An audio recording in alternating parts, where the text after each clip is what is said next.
I was refilling water glasses at table 6, out of habit more than necessity, when I heard my daughter-in-law tap her champagne flute with a butter knife and ask the room for its attention.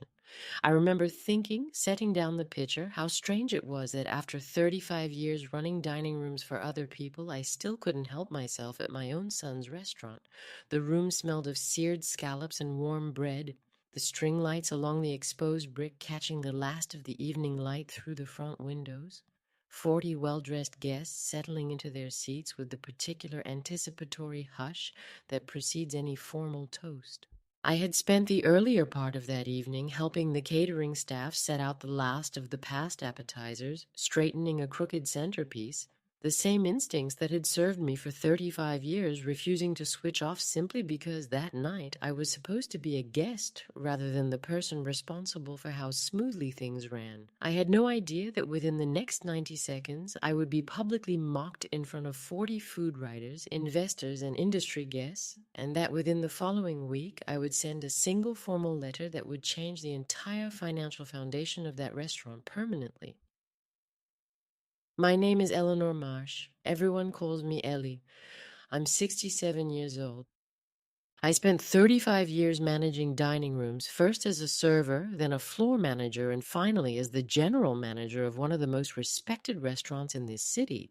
The kind of job that teaches you to read a room within seconds and to solve problems before the guests ever noticed there was one. My husband Frank died 5 years ago, a sudden stroke on an ordinary Sunday morning while he was reading the newspaper at our kitchen table. I still remember the exact sound the paper made, sliding off his lap and onto the floor before I understood what was happening. Grief teaches you things nothing else can. It teaches you how to keep moving through a life that has suddenly gone quiet in the middle, and it teaches you eventually exactly how much you're capable of rebuilding on your own. I have 2 children. Nora, my daughter, works in corporate finance 3 hours away, calm and precise, in a way that comes, I suspect, from spending her career reading between the lines of numbers other people wanted to keep hidden. She calls every Wednesday evening without fail, a habit she started the year after Frank died and never broke, even during her busiest work seasons. Ryan, my son, is 36, an executive chef who trained in 3 respected kitchens before deciding 4 years ago that he was ready to open a restaurant of his own, working his way up from the lowest rung of the kitchen brigade in each one. A path he chose deliberately rather than trying to skip ahead, wanting to understand every station before he ever ran one himself. He's been married for 6 years to a woman named Sienna Cole, 31, who handles the restaurant's marketing, social media, and front-of-house branding, and who built a modest but genuine following as a food and lifestyle content creator in the years before she and Ryan met. Frank and I built our life together slowly, the unglamorous way most honest things get built. He drove a delivery route for a regional bakery supplier for 30 years, steady and reliable, the kind of man who knew every restaurant kitchen in this city by its back door before I ever managed one of them myself, on a first-name basis with half the chefs in town from decades of dropping off flour and yeast before dawn. When I told him, at 26 years old, that I wanted to work my way up from server to management rather than stay comfortable in a job that paid the bills without asking much of me, he didn't tell me it was a risk. He told me he'd cover the grocery budget for as long as it took me to prove myself, and he never once brought it up again after I did. That was Frank. He believed in things quietly and completely, and he never made you feel like you owed him anything for it. I built my career slowly after that, the way most honest careers get built, one difficult service at a time, one impossible Saturday night at a time, 35 years surviving one dining room after another until I was finally the one training new managers instead of being trained myself.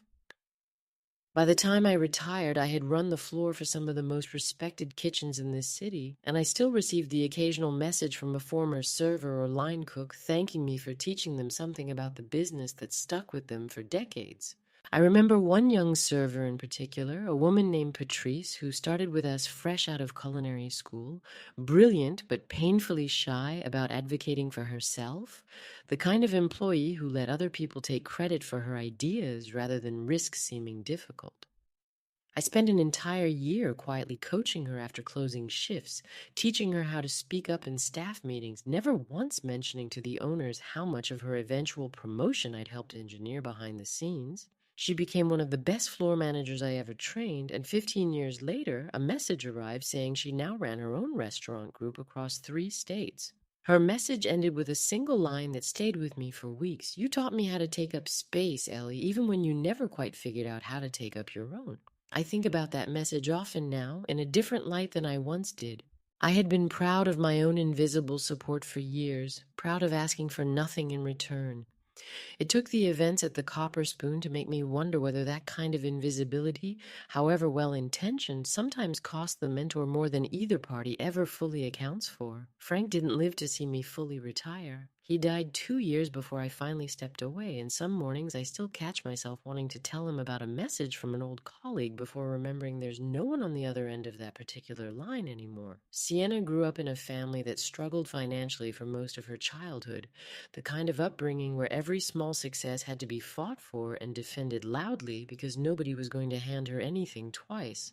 I don't say that to excuse what eventually happened. I say it because understanding where someone's hunger for recognition comes from doesn't mean you're obligated to keep feeding it forever, especially once feeding it starts costing you your own dignity. She told me a story once, early in her relationship with Ryan, back when we still spoke easily and often, about entering a school essay contest in 7th grade and winning first place, only to have a teacher suggest in front of the class that her older cousin had probably helped write it, since nobody from her family had ever placed in that contest before. I remember standing there, Sienna told me, furious that something I'd actually earned got credited to someone else, just because people assumed my family couldn't produce something good on our own. I remember thinking at the time that it was a sad story, worthy of real compassion. I didn't yet understand that she had built an entire adult identity around making absolutely certain nobody could ever again suggest her success belonged partly to someone else, and that I would eventually become the inconvenient proof that some of it quite literally did. Before she met Ryan, Sienna had spent several years building her own modest following, documenting affordable meals and budget-conscious lifestyle tips, content built almost entirely around the premise of doing more with less, of making resourcefulness itself the appealing part of the story. I understood, once I learned about that earlier chapter of her career, exactly why my quiet financial support eventually became such an uncomfortable thing for her to acknowledge publicly. An entire audience had followed her specifically because she seemed to need no one's help at all. Admitting otherwise felt to her like abandoning the very persona that had built her career in the first place. Ryan and Sienna married 3 years after they met, a modest ceremony at a small vineyard 2 hours outside the city, nothing like the elaborate press events the restaurant would eventually host. I remember dancing with Ryan at that wedding, both of us laughing about some story from his childhood and thinking how genuinely happy he seemed, how much Sienna's energy and ambition seemed to complement his own quieter, more methodical nature. Sienna had asked me the week before the wedding to share a favorite memory of Ryan during the reception, and I remember how carefully she'd listened, taking notes, wanting to make sure the toast honored him properly rather than simply performing warmth for the guests. It was, looking back, one of the last times I remember her seeming entirely unguarded around me. They spent their first 2 years of marriage in a modest apartment while Ryan worked his way up through increasingly demanding kitchens, Sienna building her content, following slowly on the side, the two of them saving carefully for whatever came next. I liked her enormously during that period, before the restaurant, before a great deal of money entered the equation and started slowly to bend the shape of everything around it. After Frank died, I sold our family home, a decision that surprised some people but felt, to me, entirely correct. The house was too large, too quiet, too full of a life that had ended in the middle of an ordinary Sunday morning. I invested most of the proceeds carefully, the way 35 years in the restaurant business teaches you to think about money conservatively, with an eye always toward the long game rather than the immediate reward.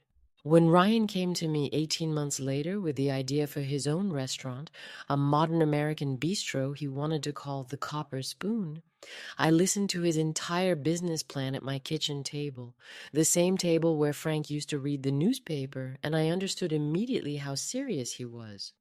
"Mom," he said, "the space I want is perfect, but the landlord's asking $9,000 a month, and after the build-out costs, Sienna and I just don't have the capital to make it work without taking on investors who'll want real control over the menu and the concept. I don't want that. I want to build this the right way."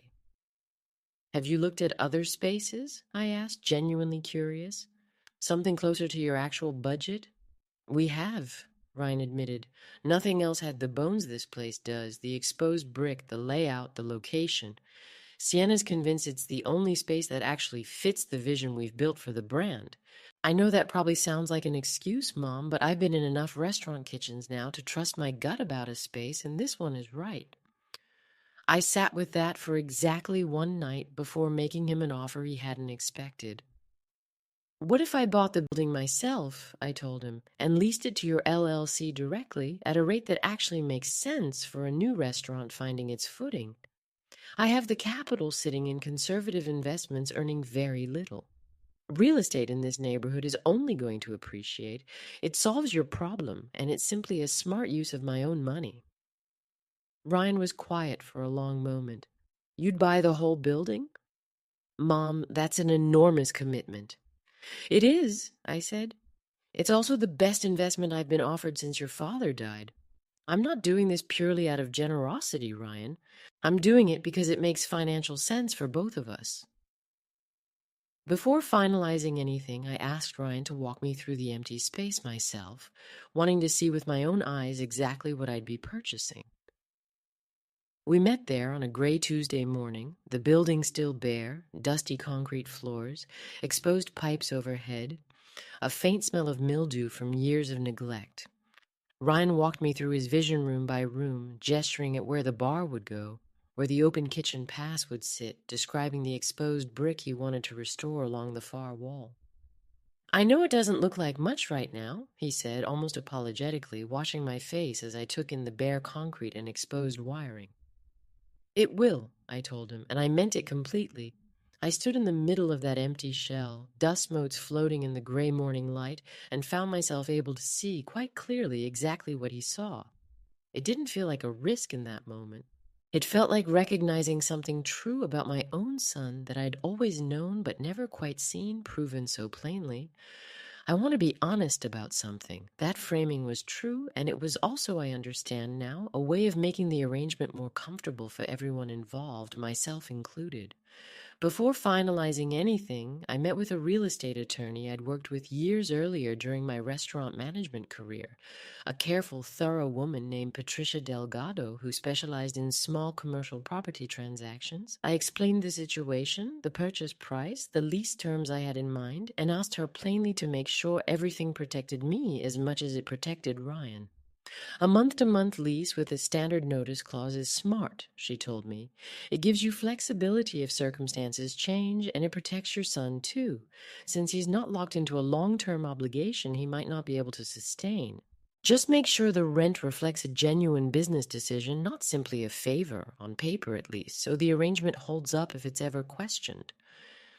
I thanked her, incorporated every suggestion she made, and left her office that afternoon confident I'd structured something both generous and sound. I had no idea, sitting in her office that day, exactly how important that soundness would eventually become. I purchased the building 3 months later for $640,000, formed my own separate LLC to hold the property, and signed a lease with Ryan and Sienna's Restaurant LLC at $3,200 a month, less than half the market rate for that block, month to month with a standard 60-day notice clause for any rent adjustment, the same clause any competent landlord includes as a matter of course. I covered an additional $180,000 in renovation costs directly, new kitchen equipment, updated electrical and plumbing, the exposed brick and reclaimed wood interior that would eventually photograph so beautifully for every food magazine that came calling. The contributions kept arriving in smaller pieces after that initial purchase, each one reasonable on its own, each one easy to justify in isolation. 6 months after opening, the walk-in refrigeration system failed unexpectedly, an $18,000 repair Ryan hadn't budgeted for in his first year.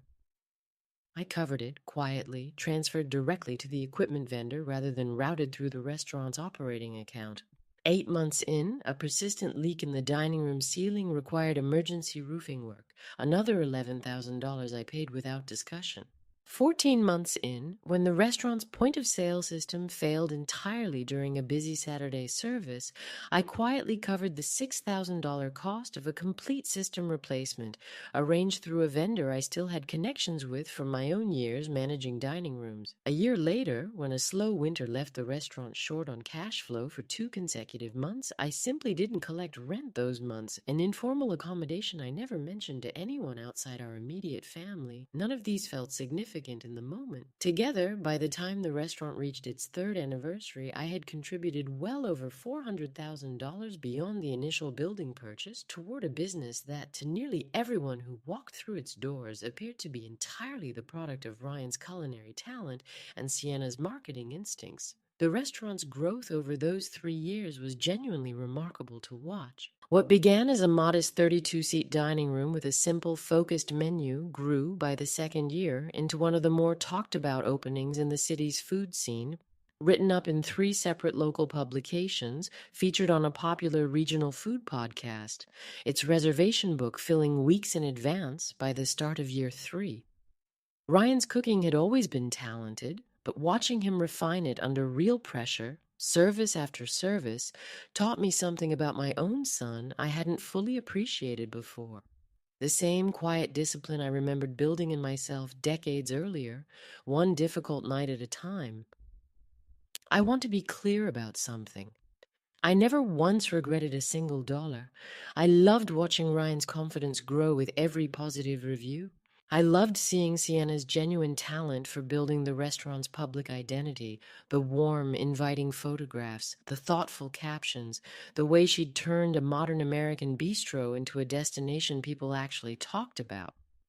What I minded, what slowly began working on something inside me, the way water works on stone, was what came after the money, the small, deniable ways my presence in the restaurant's story began to shrink even as my financial involvement grew.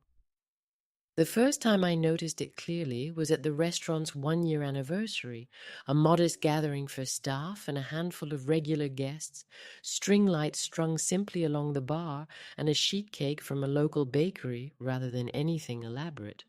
I remember feeling genuinely proud that evening, watching the small crowd of regulars who'd already become fixtures at the Copper Spoon within its first year, understanding that this modest success was only the beginning of something larger. Sienna stood up to thank everyone who had helped build the restaurant, mentioning their equipment vendor, their produce supplier, several loyal early customers by name, her gratitude seeming, at the time, entirely genuine. Then, gesturing vaguely toward the back of the room where I was standing near the bar, she added, "And of course Ryan's mom for just being so supportive from the beginning." Supportive. 1 year in, and already hundreds of thousands of dollars deep, reduced to a single vague adjective that could have applied to anyone who'd left a generous tip. I smiled and said nothing because that's what you do, and I told myself she simply hadn't thought about her wording carefully. The second incident came several months later, during an interview Sienna gave to a regional food magazine profiling rising local restaurateurs, a glossy, well-photographed piece that Ryan had texted me excitedly the week it was scheduled to run, telling me to watch for it on newsstands. I read the finished piece over coffee one Sunday morning, genuinely excited to see how the restaurant's story would be told, expecting, I suppose, to see some small acknowledgement of my own role woven somewhere into the narrative. Sienna described in vivid detail how she and Ryan had scraped together every dollar of their own savings, taken on personal loans, and worked double shifts elsewhere for over a year to finance the build-out themselves. There was no mention of the building's ownership, no mention of the renovation costs, no mention of me at all. I sat there with my coffee going cold, reading a version of my own son's success story that had quietly written me entirely out of it, rereading the same 3 paragraphs twice to make certain I hadn't simply missed my own name somewhere in the print. I mentioned the article to Nora during our regular Wednesday call that same week, trying to keep my tone light, almost amused. It's strange, I told her, reading about my own money, financing a business, and seeing myself completely absent from the story. Nora was quiet for a moment. Mom, that's not strange, that's concerning, she said. You should say something. I told her I would eventually, once the timing felt right. I didn't yet understand how many more times I would tell myself that exact same thing over the following 2 years. The third incident happened at a staff holiday party the restaurant hosted for its own employees 18 months into operation. The dining room closed for the evening and decorated simply with string lights and a small tree near the host stand. I'd been invited as Ryan's mother, seated at a table with several of the servers who treated me warmly, genuinely curious about my own decades in the industry. Sienna gave a short speech thanking the kitchen team, the servers, the bar staff, describing in detail how far the restaurant had come since opening night, her voice full of real affection for the people who worked there. When one of the line cooks, a young man named Diego, who'd worked there since the beginning, asked casually who owned the actual building, since he was curious about the neighborhood's rising commercial rents, Sienna laughed and said, "Oh, that's just a private investor, nothing exciting," glancing briefly in my direction without acknowledging the glance meant anything at all. "Must be a pretty generous investor," Diego pressed good-naturedly, "charging rent this reasonable in a neighborhood where everything else is going up." Sienna laughed again, waving her hand dismissively. "I think they just like having a stable, reliable tenant," she said, moving quickly on to thank the bartender for the evening's cocktail menu. I was standing close enough to hear every word. I said nothing and told myself that perhaps she simply hadn't thought I was listening. The fourth incident took place at a wine pairing dinner the restaurant hosted for a group of visiting sommeliers considering the Copper Spoon for their guide's next regional edition, an elegant six-course fare with candles down the center of a long communal table, and Ryan personally plating each course tableside. I attended at Ryan's invitation, seated near the middle of the table, genuinely enjoying watching my son's technique on full display, and listened as Sienna answered a question about the restaurant's rapid growth trajectory. "We reinvested every dollar of profit back into the space ourselves," she said, describing renovations I knew for a fact I had personally financed in full. One of the sommeliers, impressed, asked how they'd managed cash flow during the build-out without outside investors. Sienna smiled and said, "Discipline, honestly. We just didn't spend money we didn't have." I sat with my wine glass in hand, saying nothing, watching my own $180,000 in renovation costs quietly repackaged as someone else's discipline, and thinking, not for the first time, how easily a good story could be built entirely out of things left unsaid. The fifth incident happened during a segment for a local morning television show taped at the restaurant itself, profiling Sienna as part of a series on young entrepreneurs to watch. I remember Ryan calling me excitedly the week the segment was scheduled to film, asking if I wanted to stop by and watch, though I ultimately decided to stay home and watch the broadcast instead, not wanting to complicate the filming with my own presence. The host asked on camera how she and Ryan had managed to secure such a beautiful space in a competitive neighborhood. Sienna answered smoothly, without hesitation, describing months of searching for the right landlord willing to work with a young couple just starting out. Someone she called an incredible stroke of luck we're endlessly grateful for.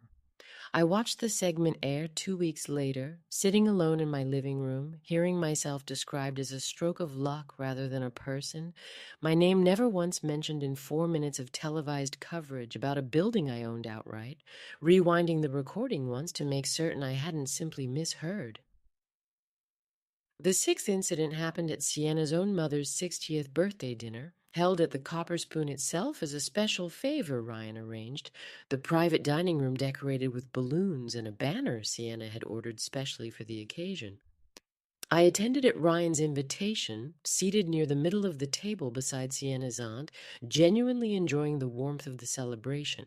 Sienna's mother, a warm but somewhat oblivious woman, raised her own glass partway through dinner and mentioned to the table how proud she was watching her daughter and son-in-law build something so impressive entirely on their own initiative, without a single mention of help from anyone. I said nothing to correct her, the same way I'd said nothing to correct anyone else, though I remember driving home afterward feeling the particular loneliness of being the only person in an entire extended family who actually knew the truth of a story everyone else believed completely. The seventh incident is the one I think about most because it's the one where I should have said something and didn't. It happened at a small dinner Ryan and Sienna hosted for a local business journalist considering a feature on the restaurant's growth, held in the restaurant's private dining nook after regular service had ended. Just the four of us around a small candlelit table. I attended at Ryan's invitation and sat quietly at the far end of the table while Sienna described again the restaurant as a story of two young entrepreneurs building something from absolutely nothing. The journalist, polite and curious, took careful notes throughout, occasionally glancing my way with the mild curiosity of someone trying to place an unfamiliar face at a business dinner. Eventually, she asked who owned the building itself, a fairly standard question for a piece about a growing restaurant's finances. Sienna answered smoothly, "Oh, we lease from a private landlord, very hands-off. We barely interact with them," gesturing vaguely as though I were some distant anonymous property management company rather than the woman sitting directly across the table from her. The journalist glanced at me again afterward, perhaps sensing something slightly off in the timing, but said nothing further. I said nothing either. I smiled through dinner and told myself one more time that she simply didn't realize how the comment sounded. I didn't understand yet that splinters left alone don't disappear. They work their way deeper. By the restaurant's second year, the pattern had become something I could set my watch to. Every public-facing story about the restaurant's success quietly erased my involvement, while every private financial crisis still landed eventually on my desk. Sienna began describing herself, in interviews and on her own growing social media following, as a woman who had built a thriving restaurant with her husband through nothing but hard work and vision. A phrase I heard her use nearly verbatim across at least 4 separate profiles and interviews that year alone, each time to a slightly different audience, each time landing exactly as intended. Ryan never corrected her. I began to understand that his silence wasn't cruelty. It was something closer to comfort with the story as it was being told, a story that made him and Sienna the sole architects of something I had quietly built the foundation beneath. I want to tell you that I confronted this early, that I was the kind of woman who draws a firm line the moment she's erased from her own generosity. I wasn't. I told myself 100 different stories to avoid dealing with the truth. She's building a brand, and brands need clean narratives. She's young and still figuring out how to talk about money publicly. Ryan loves me even if he doesn't correct her in the moment. I believed every one of those stories, some days more than others, because believing them was easier than accepting that the restaurant I had quietly funded from the very beginning had become a business where my own contribution was treated as an inconvenient footnote rather than the foundation it actually was. There was one evening, about 2 months before the 3rd anniversary party, when I came close to saying something. Sienna called to ask whether I could cover an unexpected $4,200 plumbing repair before an upcoming health inspection, since the restaurant's cash reserves were tight after a slower than expected month. "I hate even asking," she said in a tone that sounded genuinely apologetic, "but the inspection is Thursday and we really can't have a plumbing issue flagged." I sat with the phone in my hand afterward, feeling something rise up in me that felt very close to the surface, very close to finally saying out loud everything I'd swallowed for over 2 years. Then I thought about Ryan's dream, about how much the restaurant had already grown, about how a fight over recognition would only ever complicate something he'd worked so hard to build. I covered the repair and told myself one more time that the moment to say something hadn't quite arrived yet. Looking back, I understand now that I was wrong about that. The moment had arrived long before. I simply hadn't been ready to stand inside it yet. The week of the anniversary party itself, I sat one evening at my kitchen table with a photograph of Frank I kept on the windowsill, the two of us on an ordinary anniversary decades earlier, standing outside the very first restaurant where I ever worked as a young server. I remember thinking, looking at that photograph, that Frank and I had built our entire marriage on the assumption that both of us mattered equally in every room we entered together, that no amount of success ever excused treating the other person as background scenery in their own story. I wondered sitting there what Frank would have made of the version of myself I'd become over the previous 3 years, quietly funding a family success while accepting again and again a smaller and smaller share of its acknowledgement. I didn't like the answer that came to me. I suspected he wouldn't have liked it either. Then came the third anniversary party. The copper spoon had been transformed for the occasion. String lights woven along the exposed brick, the open kitchen pass gleaming under warm pendant lighting, a small stage set up near the bar for the evening's toasts, the tables draped in crisp white linen rather than the restaurant's usual butcher paper. This wasn't the modest staff gathering of the first anniversary. This was a full press event, 40 guests, including local food writers, a handful of small investors Sienna had been courting for a potential second location, several prominent food bloggers, and me standing near the edge of the dining room in a deep burgundy blouse, having arrived early to help with last-minute details the way I always did, out of habit as much as love. Ryan found me near the bar and hugged me tightly. "Thanks for everything, Mom," he said, and for a moment, standing there with my son's arms around me, I let myself believe the evening would unfold exactly as it should have.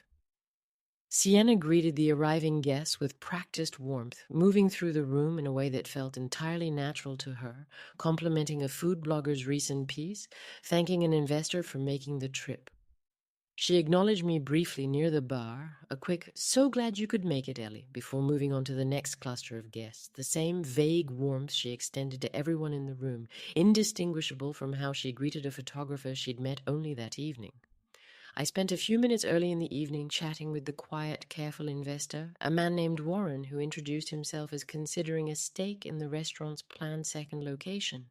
He asked genuine, thoughtful questions about the space, the neighborhood, the building's history, and when he learned I'd spent decades managing dining rooms myself, his interest sharpened considerably. "You have a real eye for this business, then," he said. "Sienna's told us so much about how she and Ryan built this place. I'd be curious to hear your perspective on the market here." I answered honestly, describing the building's purchase and lease structure in plain, factual terms, watching Sienna's attention flicker toward us from across the room without quite approaching, a small tightness crossing her expression that I recognized even then as the look of someone hoping a conversation would end before it went any further. For the first hour, the evening was in fact lovely. I spoke with a few of the food writers, one of whom recognized me from my years managing dining rooms downtown, and asked genuine, thoughtful questions about how the industry had changed. I chatted briefly with one of the food bloggers as well, a cheerful young woman who complimented my burgundy blouse and asked kindly whether I helped out at the restaurant often, a question I answered honestly, saying only that I'd been involved since before it opened, without elaborating further. I watched Ryan move through the crowd, glowing with the confident happiness of a chef watching 3 years of work finally being recognized by the people who mattered most to his career. For a little while, I let myself believe the whole evening might simply pass the way these celebrations are supposed to pass, without incident, without consequence, without anyone standing up to say something they couldn't take back. The toast began around 8, after the past appetizers had made their rounds and the room had settled into an easy, celebratory hum. Ryan went first, thanking his kitchen staff by name, thanking his produce suppliers, describing with genuine emotion the moment 3 years earlier when this space had still just been an empty shell of exposed brick and possibility. He didn't mention me at all, not once, though I told myself that was simply an oversight, the way I had told myself so many things over the previous 3 years.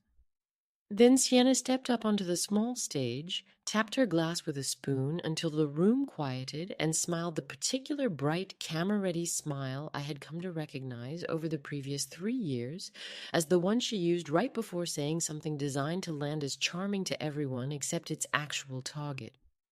I want to say a few words about the people who really built this place, she began, her eyes moving warmly across the room, lingering on the investors, the food writers, the photographers documenting every moment for tomorrow's social media posts. 3 years ago, Ryan and I built the Copper Spoon with absolutely nothing but our own savings and a lot of stubborn belief in each other. A ripple of appreciative applause moved through the room. Then her eyes found me, standing near the bar in my burgundy blouse, and something in her expression sharpened almost imperceptibly. "And I do want to raise a glass," she continued, her voice never losing its warm, celebratory lilt, "to the family members who show up to every event and enjoy a wonderful free meal, and who like to think that counts as supporting the family business." A small laugh rippled through part of the room, uncertain at first. "To the woman who shows up to eat for free," Sienna continued, raising her glass higher, "and calls it supporting the family." The room laughed, uncertain at first, then more freely as people decided the comment was simply affectionate teasing rather than anything sharper. One of the food bloggers near the front called out, "Sienna, you're terrible," in the exact tone people use when they don't actually think anyone is being unkind at all. I noticed from the corner of my eye that the quiet, careful investor I'd spoken with earlier wasn't laughing at all, his expression carrying the particular discomfort of someone doing quick mental math about a business he'd been considering funding. I looked at Ryan. He was staring at his glass, his jaw tight, his shoulders drawn in. He said nothing. He did nothing. In 6 years of marriage to Sienna, I had watched my son learn to go very still whenever his wife needed an audience more than she needed him to correct the record. I stood up slowly from where I'd been seated near the edge of the room. The space quieted the way a room quiets when it senses something is about to happen that it hasn't fully decided how to feel about yet.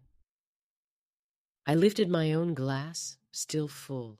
In that brief span of seconds, standing there with every eye in the room suddenly fixed on me, I thought, oddly, of every dining room I had ever stood in front of over 35 years, every difficult table I had ever calmly, quietly handled. This was simply one more room that needed handling, I told myself, and I was, if nothing else, extremely good at my job. "Since we're toasting the people who built this place," I said, and my voice came out calmer than I expected it to, calmer than I felt, "I'd like to raise one too." "To the restaurant," I continued, "that just got a new landlord rate." The silence that followed was the kind you could have poured into a glass and served alongside the champagne. Sienna's smile didn't fall so much as it simply stopped existing, replaced by something rigid and confused. Ryan looked at me the way you look at a stranger who has just spoken a language you don't recognize.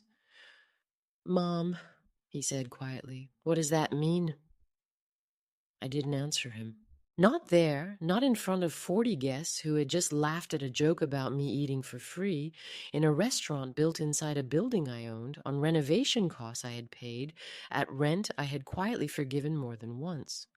I set my glass down gently on the nearest table, walked to Ryan first, kissed his cheek, told him I loved him and that nothing about tonight changed that, and then I picked up my purse and walked toward the exit. Past the string lights, past the photographer who'd lowered his camera slightly as I passed, past 40 faces that had gone very quiet, very fast. Nora called me the next morning, having heard the whole story from Ryan the night before, his voice apparently shaking as he recounted it to her over the phone. "Mom," she said, "tell me exactly what happened." I told her everything, the toast, the laughter, the walk to my car alone in the cool evening air. She was quiet for a long moment after I finished. "Mom, you've been letting yourself get smaller for 3 years so Sienna can feel bigger about a business you actually built the foundation of. That's not generosity anymore. That's just a slow kind of disappearing." "I know," I said. "I think I've known it for a while." "Why didn't you say anything sooner? Any of the other times?"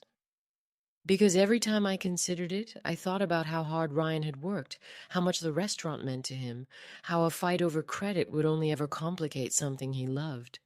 It always felt like the wrong moment to make it about me."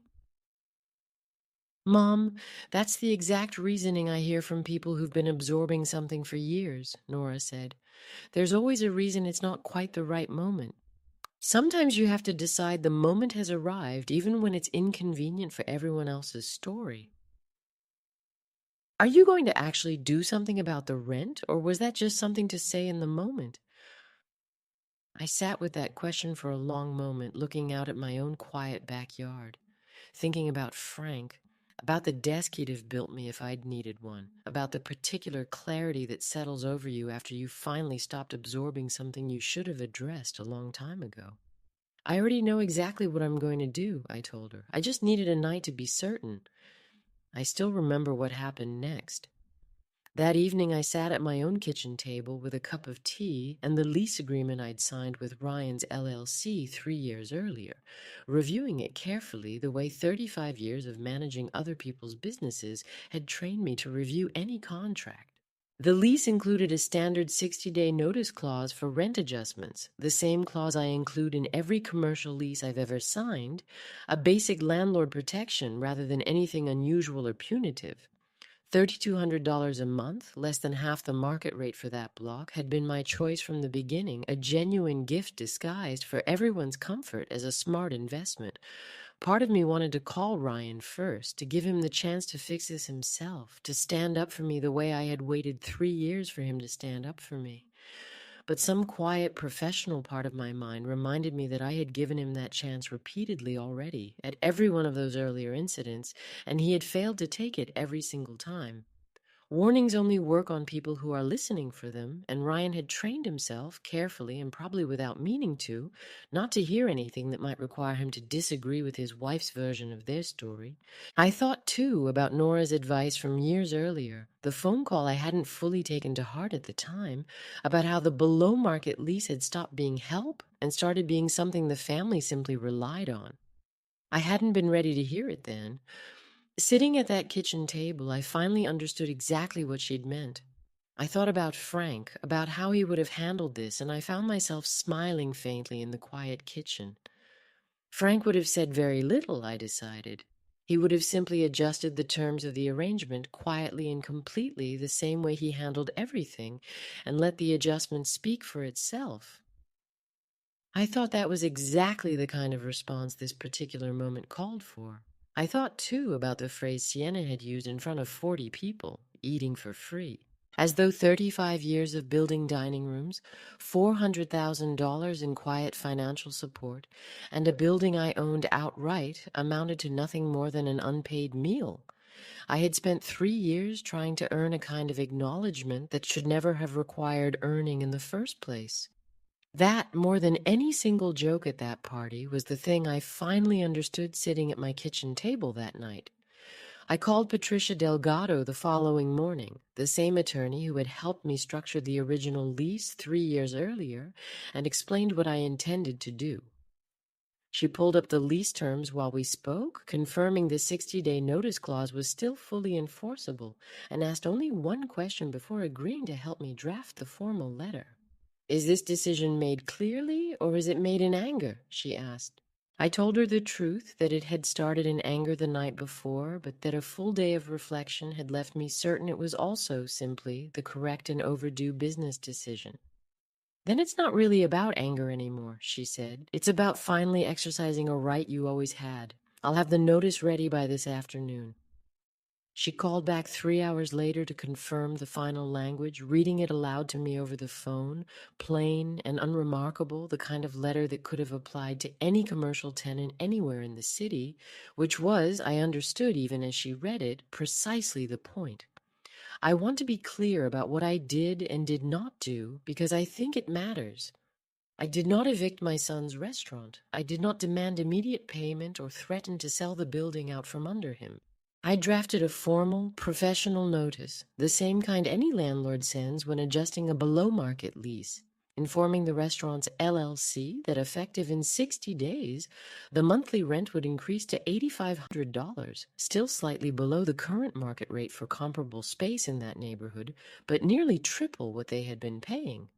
I sent it through my property LLC's registered address, formally, the way any professional landlord would, with no personal note attached, no explanation beyond what the notice itself required. 60 days later, on the exact date the new rate took effect, I drove past the Copper Spoon on an ordinary Tuesday evening, not planning to stop, simply curious to see the restaurant still lit, still full of diners, still standing exactly where it had always stood. Through the front window, I could see Ryan moving through the open kitchen pass, focused and steady, and Sienna near the host stand, greeting guests with what looked, even from the street, like genuine warmth rather than performance. I sat in my car for a few minutes, watching, remembering the empty, dusty shell of that same space years earlier, before finally driving home, satisfied that whatever had broken between us that August evening was already, slowly, being repaired from the inside out. I sent it the following Monday morning. I made myself a cup of coffee, watered the flowers Frank had planted along the back fence years earlier, and went about my day. Ryan told me later, once enough time had passed, that he could describe it without his voice tightening, exactly what that Monday afternoon had looked like from his side. The restaurant's registered agent had forwarded the notice to his email around 2 in the afternoon, in the middle of prepping for dinner service. He'd read it standing at the pass, flour still on his hands, certain at first that it must be some kind of clerical error, a form letter meant for a different tenant entirely. It wasn't until he read his own LLC's name printed clearly at the top and recognized the property address as the very building he was standing inside that the full weight of it landed. He said Diego had noticed something was wrong immediately, asking if everything was all right, and Ryan had simply handed him the phone without a word, watching Diego's expression shift as he read it himself. He told me he'd had to step outside into the alley behind the kitchen for several minutes before he could call me back, needing the time simply to steady himself before hearing my voice. Ryan called that same afternoon, his voice tight with confusion. "Mom, did you send this? An $8,500 rent increase? Is this a joke?" "It's not a joke," I said calmly. "It's a standard market adjustment delivered with the full 60 days notice your lease requires. I've been charging you less than half of market rate for 3 years, Ryan. That arrangement was a gift, not an obligation, and it was never meant to be permanent. Why now? Why the night after the anniversary party?" "Because at that party, in front of 40 guests, your wife made a joke about me eating for free in a restaurant I own the building for, financed the renovation of, and have quietly forgiven rent on more than once. I have contributed well over $400,000 to this business beyond the purchase price of that building, and not one person in that room, including you, knew that. I think it's time the actual numbers became part of the story." There was a long silence on the line. "Mom, we can't absorb an increase like that overnight. Our margins are tight enough as it is." "I understand that," I said. "That's exactly why I gave you 60 days instead of 30, and why the new rate is still below market rather than at it. Nobody in this conversation is losing money except me, and I've already accepted that I gave away more than I should have for longer than I should have." I heard Sienna's voice in the background, sharp, asking who he was talking to, and then the sound of the phone changing hands. "Ellie," Sienna's voice, clipped and cold. "This is completely disproportionate. You're threatening the entire business over a joke that got a little out of hand." "No," I said quietly. "I'm the woman who financed this business for 3 years without asking for a single acknowledgement, and who was mocked for it publicly at her own son's restaurant by the person who benefited most. I think the real question is what you thought would happen once I finally understood exactly how you'd been telling this story." "You're being vindictive." "I'm being accurate," I said. "There's a difference. I spent 35 years managing dining rooms. I know exactly how to read a room, and last night I finally read mine correctly. What about the investors we're courting for the second location? An increase like this on our books could scare them off entirely." "That's a real risk," I acknowledged. "It's also not new information you're only now discovering. It's simply the actual cost structure of this restaurant becoming visible instead of hidden. Investors deserve accurate numbers, Sienna. If the honest version of this business can't survive being seen clearly, that's worth knowing sooner rather than later. So this is really about teaching me a lesson." It's about no longer subsidizing one, I said. There's a difference, even if it doesn't feel that way to you tonight. She hung up on me. I sat with the dial tone for a long moment, then finished my tea and went about the rest of my evening. The following weeks brought a different kind of pressure entirely. Ryan called nearly every day at first, his voice moving between panic and quiet reflection depending on the day. "Mom, I've been going through the numbers with our accountant," he told me one afternoon about 10 days after the notice went out. "Even at 8,500, we can make it work if we adjust a few things. I just wish I'd understood this whole time exactly what you were actually covering for us." "Now you do," I said. "That's not nothing, Ryan." "Sienna's furious," he admitted. "She thinks you're punishing the business to punish her." "I understand why she'd see it that way," I said. "But the truth is simpler than that. I'm no longer willing to fund a business quietly while being written out of its story publicly. That's not punishment.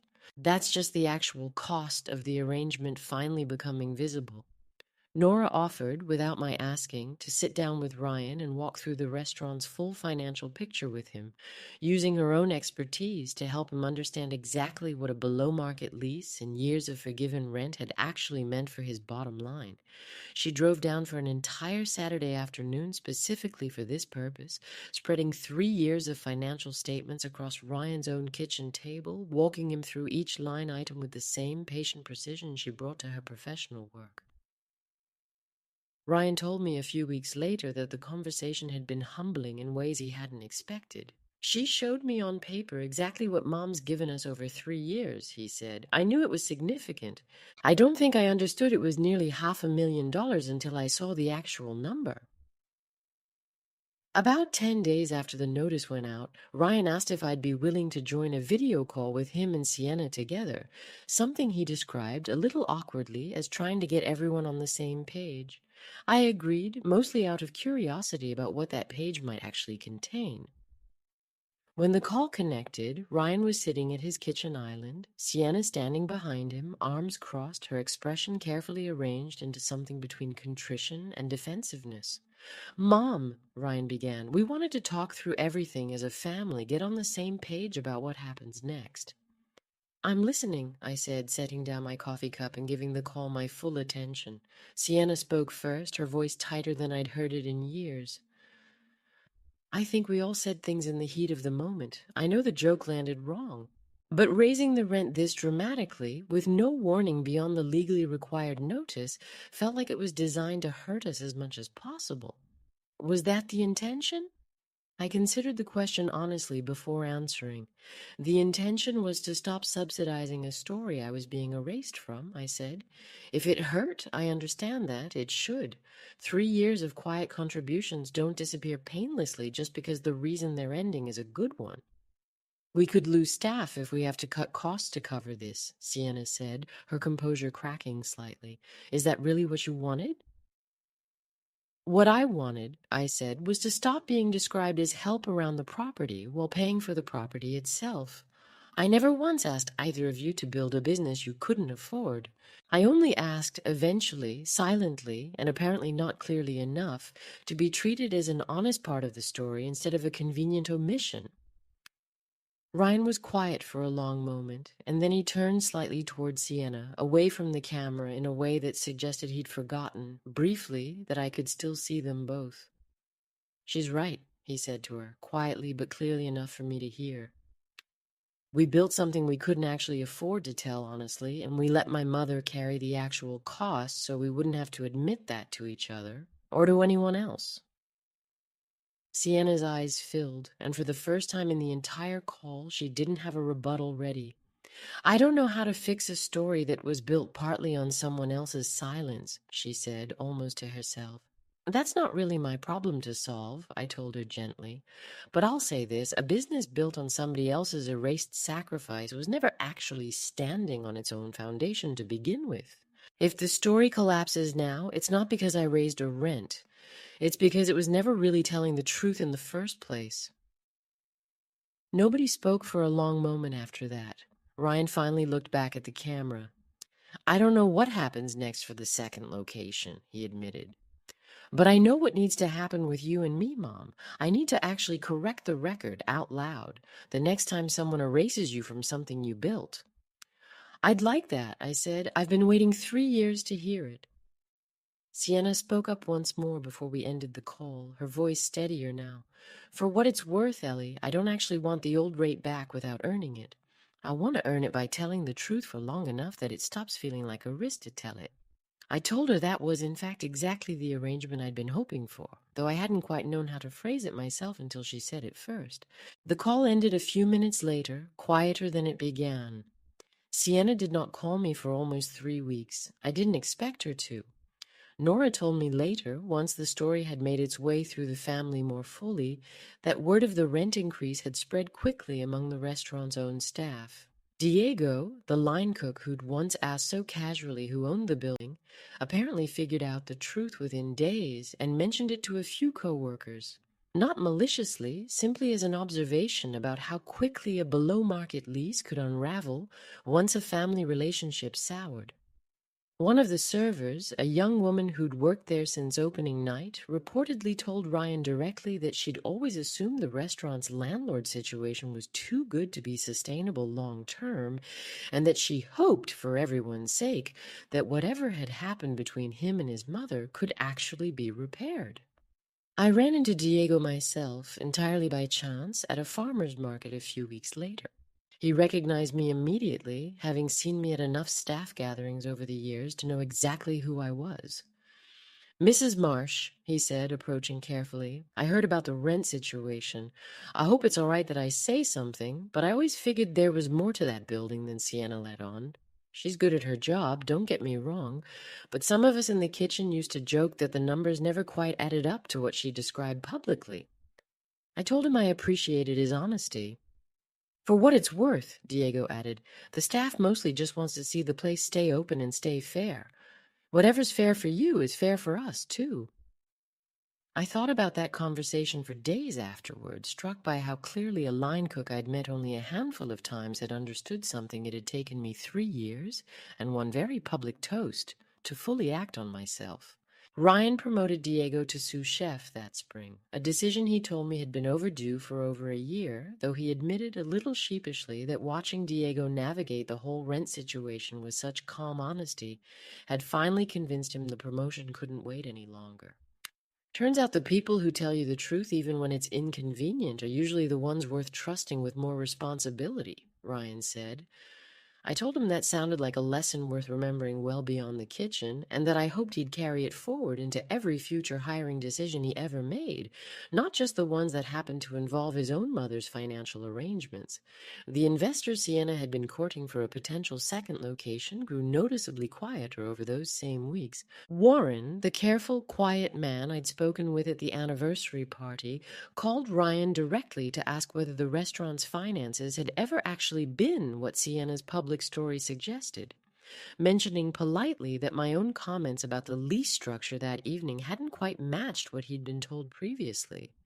Ryan told me later that he hadn't known how to answer honestly without contradicting his own wife's narrative, and that Warren had eventually withdrawn from consideration entirely, citing politely a need for clearer financial transparency before committing further capital.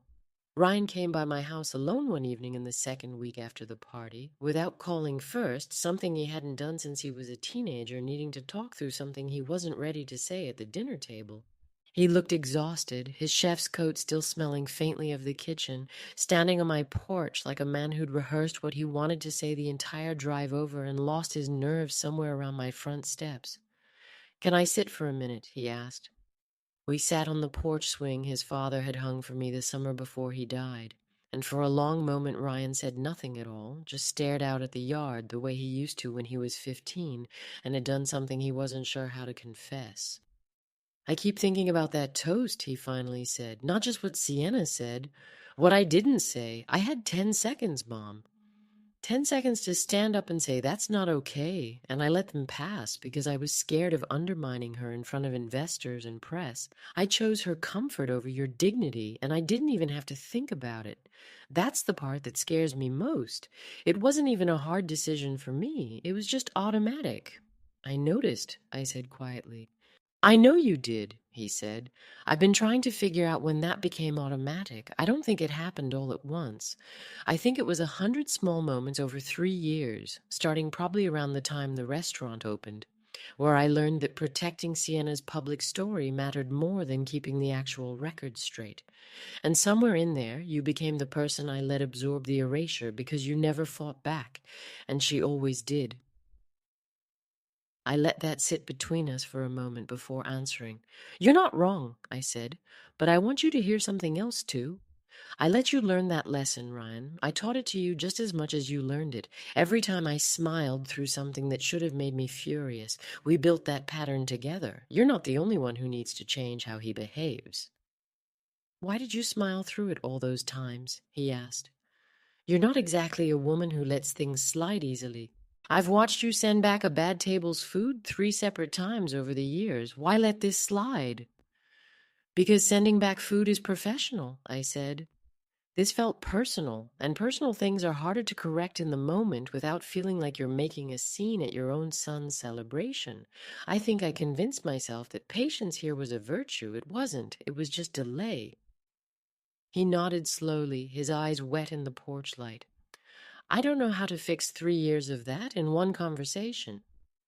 You don't, I said. You fix it the same way you'd fix any other bad habit. Slowly and out loud, every single time it comes up again. She came to my house on a Thursday afternoon in early autumn, nearly a month after the anniversary party. I hadn't expected her. The afternoon light was already turning gold the way it does in early October, and I was in the middle of raking leaves when I saw her car pull into the driveway. She stood on my porch holding a small bakery box, an offering that felt to me both awkward and strangely honest, as though she hadn't known what else to bring and had grabbed the first thing that seemed appropriately humble. Can I come in? She asked. Her voice had none of its usual polish. You can, I said, and stepped aside, holding the door open a bit longer than necessary. We sat in my living room, and for a long moment neither of us spoke. Finally, Sienna set the bakery box down on the coffee table and looked at her hands. I've lost 2 of the investors I was courting for the second location, she said quietly. Word got around about the rent increase, and one of them specifically asked whether the restaurant's finances had ever actually been what I'd represented them as. I didn't have a good answer. She let out a short, humorless laugh. That's probably its own lesson. It might be, I said. I've been telling myself for weeks that you overreacted, she continued. That it was just a toast that went a little too far. But I keep coming back to the fact that I made that joke standing in a restaurant you own the building for, on a stage lit by wiring you paid to install, in front of people whose good opinion mattered more to me than yours ever did. That's not really a joke. That's just who I let myself become, somewhere along the way. I didn't rush to reassure her. I'd spent 3 years rushing to make everyone else comfortable while my own discomfort sat quietly, unacknowledged, in the corner of every room I entered. I wasn't in a hurry to abandon that instinct now that it was finally serving me. Why did you do it? I asked. Not just that night, all of it. 3 years of erasing me from the story. She was quiet for a long time before answering. I think I was scared, she finally said. I grew up watching my parents struggle for every single thing we had, and nobody ever gave us credit for surviving it. They just assumed we'd made poor choices. I promised myself that if I ever built something real, the story would be entirely mine, entirely earned, with no asterisks attached. Every time I had to acknowledge your help, it felt like admitting the story wasn't as impressive as I needed it to be. I turned that fear into something cruel because cruelty felt easier than admitting how much I actually needed you. Gratitude isn't weakness, Sienna, I said. I never once asked you to grovel. I would have settled for being introduced by my actual contribution instead of a vague, dismissive joke. She nodded slowly, tears gathering in her eyes. I don't know how to undo 3 years of that in one conversation. You don't undo it, I told her gently. You just stop doing it, starting now, and you let the next 3 years look different. That's the only kind of repair that ever actually holds. She sat quietly for a moment longer, turning the bakery box slightly on the coffee table as though needing something to do with her hands. Can I ask you something? She said finally. Why did you keep giving all those years if it hurt this much? You could have stopped after the first anniversary, the first time I called you supportive instead of something more specific. Why 3 years? I thought about that honestly before answering, because I kept believing the restaurant's next milestone would finally be the one where I got acknowledged properly, I said, because Ryan's dream actually mattered more to me than my own comfort for a long time. And because if I'm honest, some part of me was afraid that if I stopped giving, I'd lose whatever place I still had in this new family you and Ryan were building, that the money was the only thing keeping me relevant to it. It took that toast in front of 40 people to show me that place had already shrunk to almost nothing long before the money ever mattered. Sienna's eyes filled again. That's the saddest thing I've heard all season, she said quietly. And I'm the reason it's true. You're part of the reason, I said. Ryan is part of it too. I'm part of it for staying quiet as long as I did. Nobody in this gets to be the only villain, Sienna. That would be too easy for everyone involved. I don't expect you to forgive me today, she said. I don't think I've earned that yet. No, I agreed. You haven't. But this is a start. She nodded, wiped her eyes, and stood to leave. At the door, she paused. The $8,500 a month. Is there any chance you'd reconsider now that we're actually talking honestly? I'll consider adjusting it, I said, once I see 3 consecutive months where the restaurant's public story actually includes me as something more than a landlord you barely interact with. Not out of vanity, Sienna. Out of basic accuracy. I'm not interested in punishing this business. I'm interested in finally being an honest part of its story. The weeks that followed settled into something neither entirely healed nor entirely broken, the way most real repairs actually begin. Ryan called most evenings now, sometimes just to talk, no request attached to the conversation. He told me, about 6 weeks after the anniversary party, that he and Sienna had sat down together and gone through every dollar I'd contributed to the restaurant over 3 years, for the first time actually acknowledging the full scope of what it represented.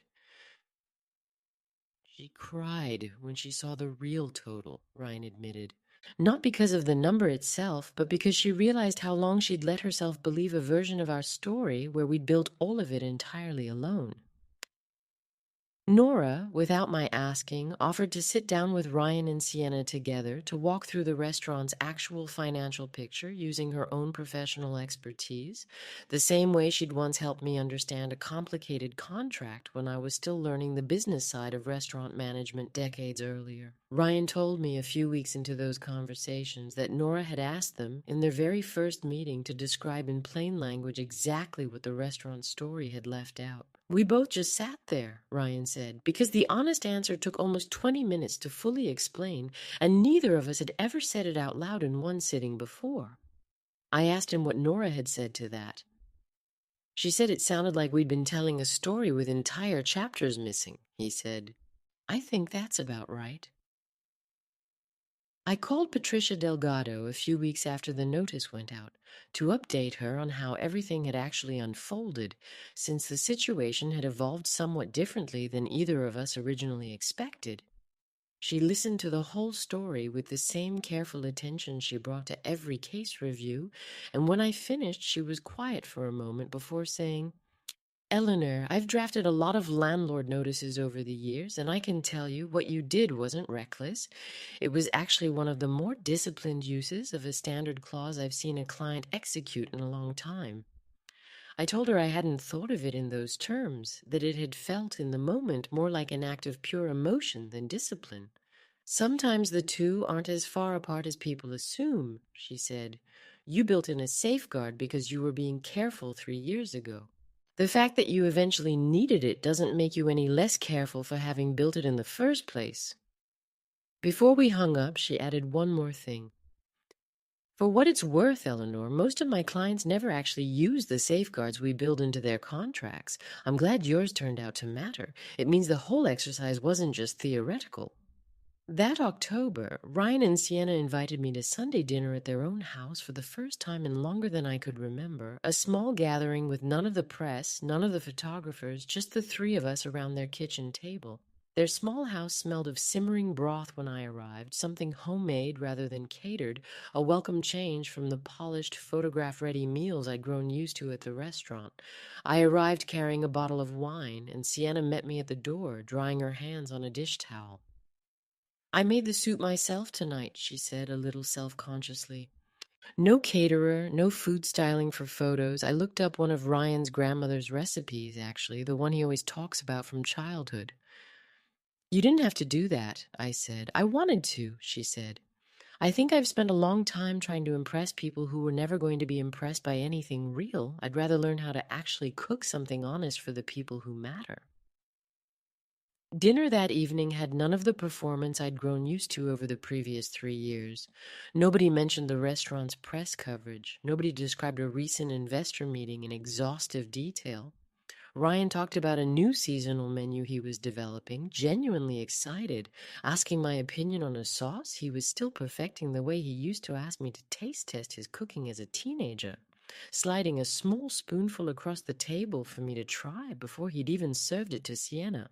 "Needs more acid," I told him, the same note I'd given him 100 times over the years, and he laughed, genuinely delighted, and went back to the stove to adjust it. Sienna washed dishes afterward while I dried, the two of us falling into an easy rhythm neither of us had practiced together before. "I used to think building something impressive meant making it look effortless," she said quietly, handing me a plate.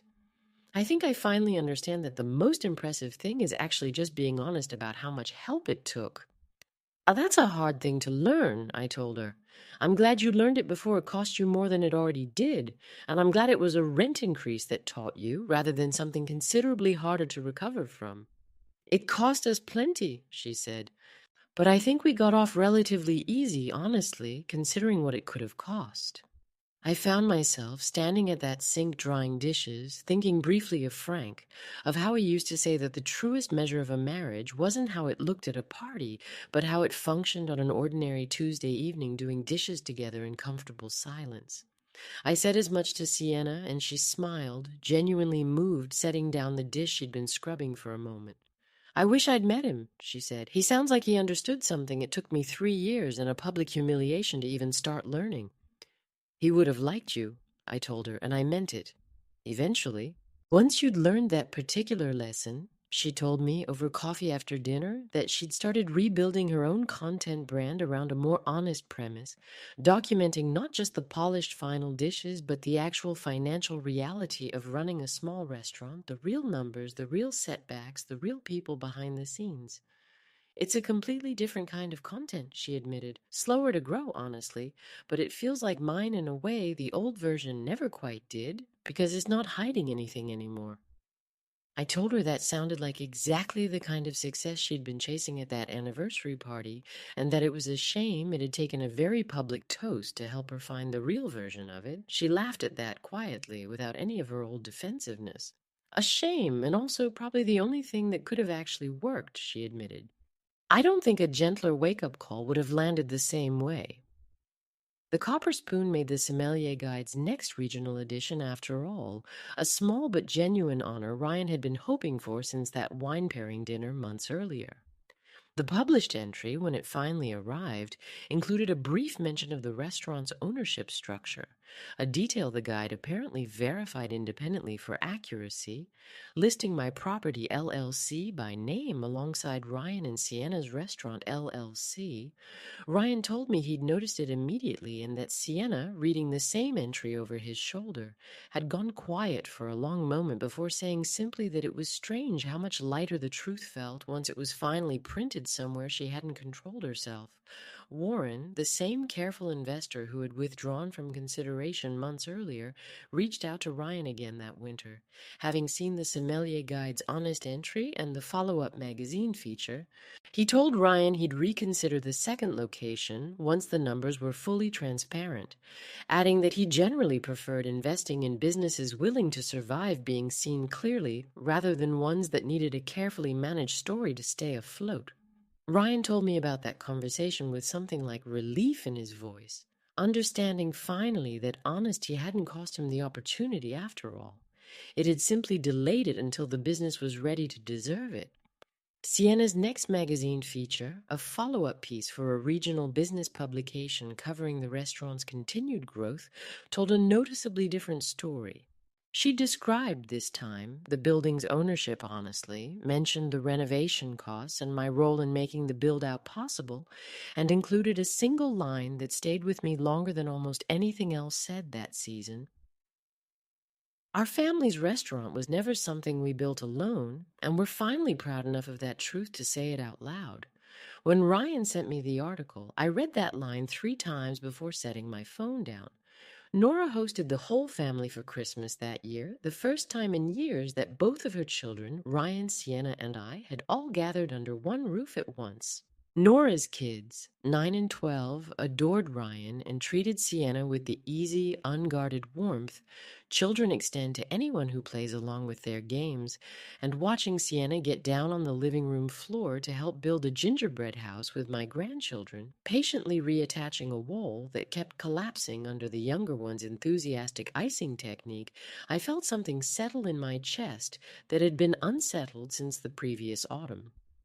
Over dinner, Nora's husband asked, innocently enough, how the whole rent situation at the restaurant had eventually resolved itself, clearly having heard only fragments of the story secondhand.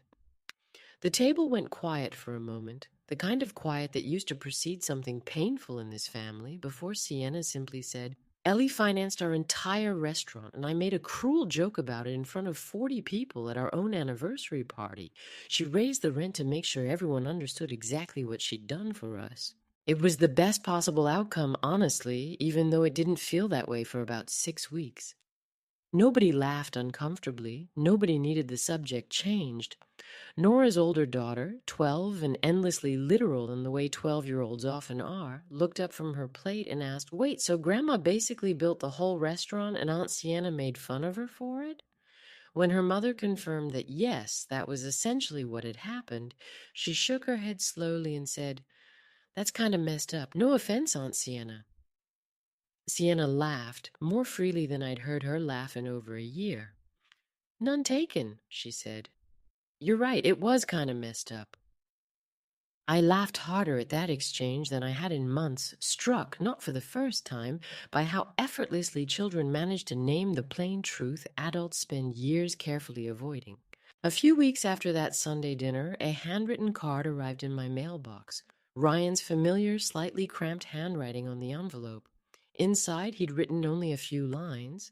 "Mom, I keep thinking about the 10 seconds I had at that party and didn't use. I can't get those back, but I can promise you every 10 seconds after that one. Thank you for teaching me, the hard way, what it actually costs to stay quiet and what it's worth to finally speak." I folded that card carefully and placed it in the same drawer where I kept a small photograph of Frank standing proudly in front of the very first dining room I ever managed. I think he would have recognized exactly what Ryan meant, and I think he would have been proud that it was our son who finally understood it. Tucked inside the same envelope on a smaller card of her own, Sienna had written a shorter note. "Ellie, I spent 3 years building a story I thought needed to be entirely mine to be worth telling. Thank you for showing me, the hard way, that the version with you in it is actually the better story." I read her note twice, then placed it in the drawer beside Ryan's, side by side, the way I hoped the two of them might finally start building things going forward.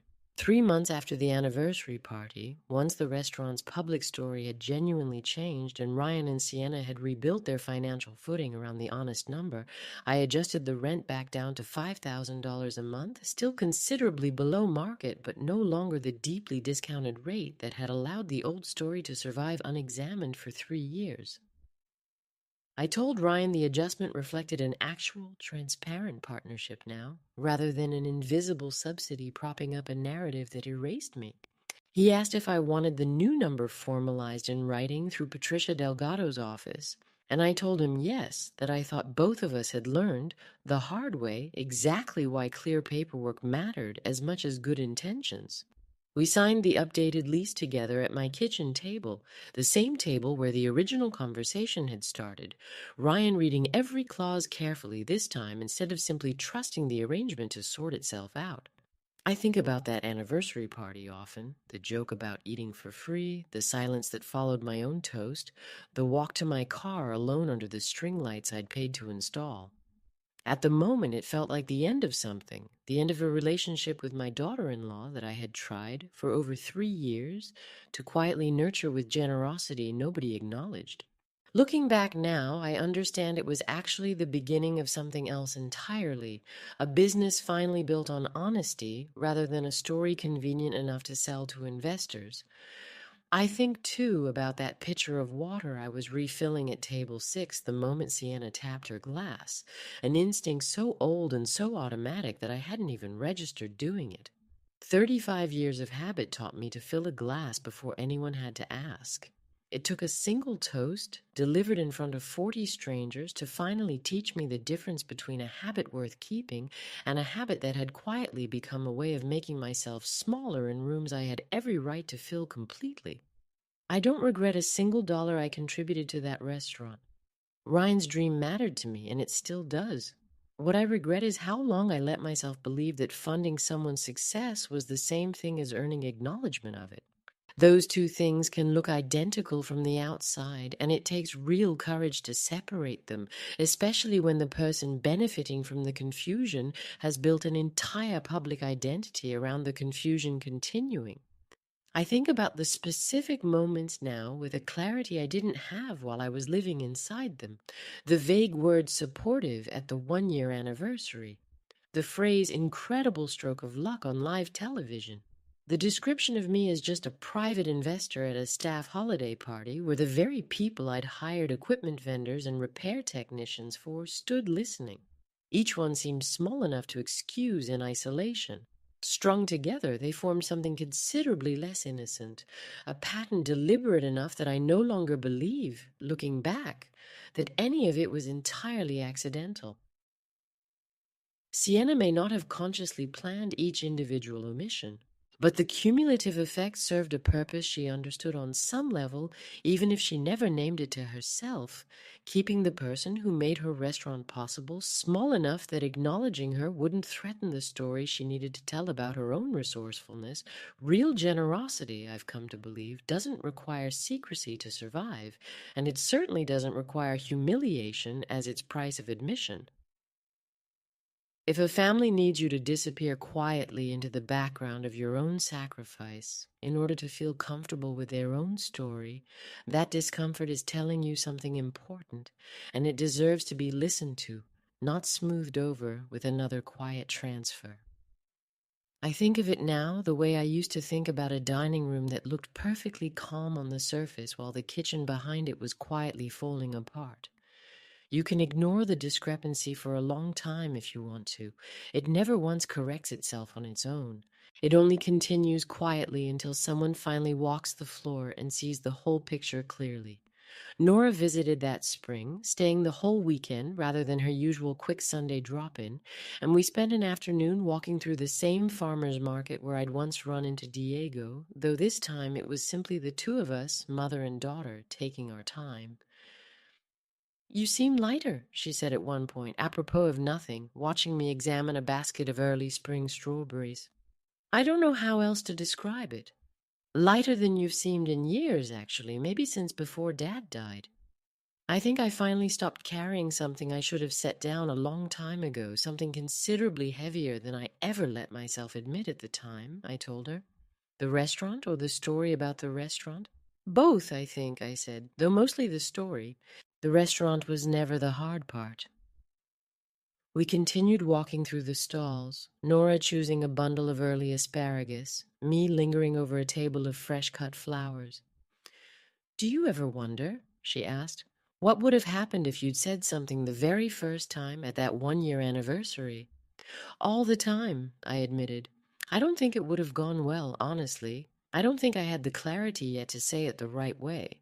Sometimes you need years of smaller moments before you finally understand exactly what you're actually asking for. And what were you asking for in the end?" I thought about that for a moment, watching a child a few stalls down chase a runaway balloon. "Just to be seen accurately," I said, "not celebrated, not thanked excessively. Just described honestly the way anyone would want to be described in their own life story." Nora asked me once, not long after everything had settled, whether I was angry that it took a public humiliation to finally push me toward a decision I probably should have made a year earlier, quietly, without an audience of 40 people watching. I told her the truth. I was angry for a while. Not at Sienna, not really, not by the end of it. I was angry at myself for how long I let a category error go uncorrected, mistaking my own silence for generosity and my own generosity for the whole of my worth in that business. There is a version of giving that is genuinely selfless, and there is a version that is simply self-erasure wearing generosity's clothing. I had been living inside the second version for 3 years, and I hadn't noticed the difference until I was standing in a beautifully lit dining room being told, gently, cheerfully, over a champagne toast, exactly how little my contribution was worth compared to how the story sounded without me in it. Ryan and I talk most evenings now, and there is an ease between us that hadn't existed since he was a boy, before Sienna, before the copper spoon, before 3 years of him learning to go quiet whenever the truth might cost him something with the woman he loved. I don't think that ease came back because of the money. I think it came back because for the first time in a long while, he watched his mother choose herself, plainly, without apology, and something in him finally understood that this was allowed. Sons learn what they're permitted to become, partly by watching what their mothers are willing to accept. I had, without meaning to, spent 3 years teaching my son that his mother could be quietly erased from her own generosity indefinitely so long as the money kept arriving. Adjusting that rent taught him something entirely different. And it arrived, I think, at exactly the moment he needed to learn it, just as the restaurant was becoming successful enough that the story finally mattered to people beyond our own family. I still help the people I love, generously, whenever I'm able. I've simply stopped helping people who need me invisible in order to feel like their success belongs entirely to them.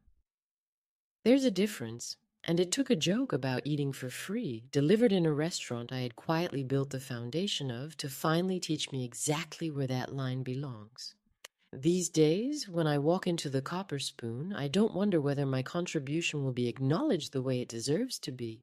I've learned that the people worth supporting will always find a way to say thank you clearly, out loud, in front of everyone who needs to hear it, and the ones who won't were never actually grateful for the help in the first place, only for the comfort it quietly provided them while they told a more impressive story to everyone else. Frank used to say that a good delivery route only works if every stop actually gets acknowledged on the manifest. It took me 3 years, one anniversary party, and a single formal notice to finally insist that mine be acknowledged the same way. I don't intend to disappear from my own manifest again. I think, too, about all the years I spent believing that quiet generosity was itself a kind of professionalism, that a good mother, a good silent partner, simply covered whatever her family needed without ever asking the story to acknowledge the true cost. I no longer believe that. Giving without acknowledgement isn't professionalism. It's simply a slower, quieter kind of erosion, and it costs exactly as much in the end, whether you name it out loud or not. The difference is only in how long you wait to stop paying for it. Sometimes people ask me if I'd do it differently if given the chance to go back to the night Ryan first called about that empty shell of a building, knowing everything I know now. I tell them the truth. I would help again every single time because Ryan's dream was never the mistake. The mistake was allowing that help to become invisible, allowing generosity to calcify into an unspoken entitlement nobody ever had to acknowledge or repay with anything more than basic decency.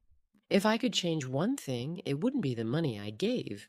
It would be the 3 years of silence I kept around it, silence I mistook again and again for good business sense. I am 67 years old, a widow, a retired dining room manager, a mother who still helps the people she loves whenever she's able. But I am no longer a woman who finances a business quietly while being described over and over as an incredible stroke of luck. That particular version of me stayed behind in that beautifully lit dining room, along with an untouched glass of champagne and a joke about eating for free that nobody at that anniversary party will ever quite forget. I drove home that night as one woman, and I woke up the next morning as another, and I have never once wished myself back into the first one, however comfortable that earlier version of myself might have looked from the outside. I think sometimes about all those years managing dining rooms, teaching young servers that every good service depends on being honest with the kitchen about what's actually happening on the floor, that you cannot simply plate a beautiful dish and call the meal a success while pretending the kitchen behind it isn't quietly on fire. It took me 67 years and one very public toast of my own to apply that same standard to my own life. I gave freely for 3 years, and I would give freely again. But I no longer accept a version of gratitude that erases its own evidence.